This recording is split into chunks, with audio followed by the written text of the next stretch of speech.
आज मैं आप लोगों को मेरी ज़िंदगी का एक बहुत डरावना, बहुत भयानक और बहुत ही खौफनाक मंज़र सुनाने जा रहा हूँ। ये कहानी है गुजरात स्टेट के पोरबंदर डिस्ट्रिक्ट की। करीब 2 साल पहले की बात है।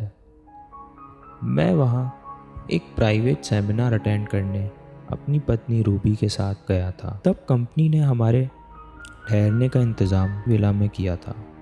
ये विला समुद्र के किनारे पर बना हुआ था। उस दिन हम डिनर के बाद पार्टी से करीब 1 बजे रूम पर लौट रहे थे। उसी रात, वो अमावस की रात मैं कभी नहीं भूल सकता। उसी रात मेरे साथ ये दिल दिला देने वाला हादसा हुआ था। यकीन मानिए, उस समुद्र किनारे बने विला पर मौत का तांडव होता है। जी हाँ, मौत का तांडव। मैं रात के 1 बजे रूम खोलते ही मैंने देखा मेरे रूम की खिड़की खुली हुई थी। मैं खिड़की बंद करने गया तो मैंने देखा समुद्र किनारे कुछ हलचल हो रही है। शायद वहाँ कोई कपल झगड़ा कर रहा था। मैंने ध्यान से देखने की कोशिश की पर मुझे कुछ दिख नहीं रहा था। अमावस की रात थी, अंधेरा बहुत था। फिर मुझे वहाँ से किसी लड़की के चिल्लाने की आवाज़ आई तो मैंने गौर करके देखा कि वहाँ पे कोई आदमी किसी लड़की के बाल पकड़कर उसे ज़मीन पे घसीट रहा था।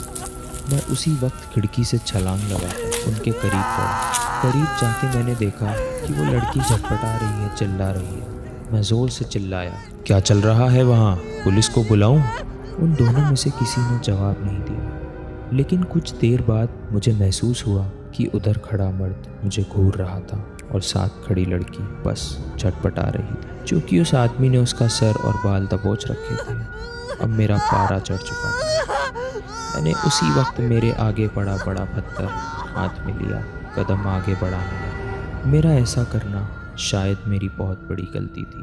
अगले ही पल मुझे एहसास हुआ कि उस औरत के पास खड़े जीप के धड़ पर सर ही नहीं था। यह एहसास रोंगटे खड़े कर देने वाला था। मैंने उसी वक्त पत्थर पैरों की ओर फेंका।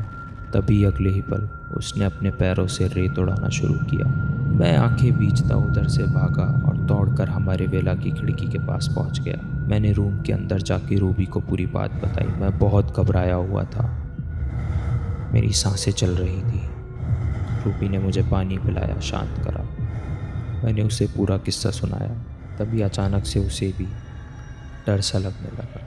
उस वक्त हमने समुद्र की ओर नज़र दौड़ाई, लेकिन वहाँ कुछ भी नहीं दिख रहा था। शायद वह पारलौकिक शक्ति वहाँ से जा चुकी थी। रात के करीब 3 बज चुके थे। हम सोने की कोशिश करने लगे। मुझे पक्का याद था कि कमरे की लाइट चालू रखी। तभी मुझे एहसास हुआ कि रूबी मेरी पीठ पर हाथ सहला रही थी। उसका हाथ काफ़ी गर्म था। उस वक्त मैंने अजीब सी गंध का एहसास किया। मेरी आँख झटके से खुली तो कमरे में खूब अंधेरा था। मैंने फ़ौरन मुड़कर बिस्तर पर देखा तो मेरी रूह कांप गई। वहाँ कोई भी नहीं था। तभी मेरी नज़र टीवी के पास गई। वहाँ रूबी गुमसुम खड़ी थी। मैं उठकर उसके पास जाने लगा, लेकिन पता नहीं क्यों मैं वैसा कर ही नहीं पा रहा था। मैं लेटे लेटे चीखा, रूबी, रूबी, कोई है? कोई मेरी मदद करेगा? रूबी। तभी अगले ही पल मैंने एक भयंकर मंजर देखा। रूबी के पास पर्दे के पीछे वही बिना सिर बाल धड़का उसका पंजा रूबी के सर पर था। थोड़ी ही देर में मुझे पसीने आने लगे, मेरी आंखें भारी होने लगी। मैं बहुत घबरा गया था। उसके बाद क्या हुआ कुछ पता नहीं। मैं जैसे शून्य अवकाश में जा चुका था।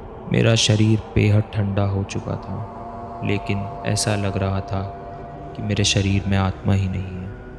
अगले दिन मैं अस्पताल में था। डॉक्टर ने बताया माइनर पैनिक अटैक हुआ है।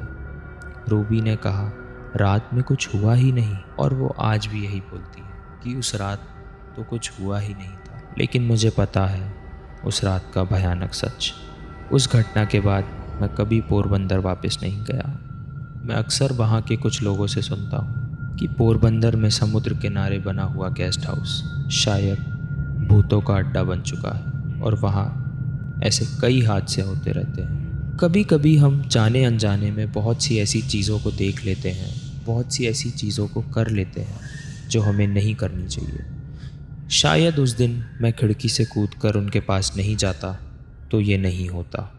उस दिन मैंने जाना और समझा और महसूस किया कि भूत पिशाच होते हैं।